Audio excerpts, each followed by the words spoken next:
Hi everyone, আপনাদের দেখাবো আজকে আমার বোনের বিয়ের ব্লগ। এই যে আমার ভাগ্নে দাঁড়িয়ে আছে ফুল নিয়ে।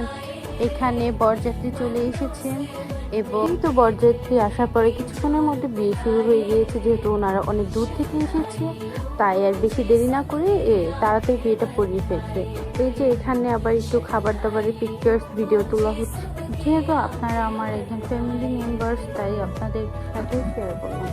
তো এখন আবার আমার বোনের শাশুড়ি এখন আমার বোনকে নাকফুল পরিয়ে দিচ্ছে এবং এখানে হচ্ছে হাতে যে রিংগুলো পরানো হবে। তো এখানে আবার আমার বোনের শাশুড়ি বোনকে রিং পরিয়ে দিচ্ছে এবং বড় গোলাপ এখানে গোল পরিয়ে দেওয়া শেষ। এবং আমার বোনের জন্য সবাই দোয়া করবেন যেন ওদের দাম্পত্য জীবন অনেক সুখে হয়।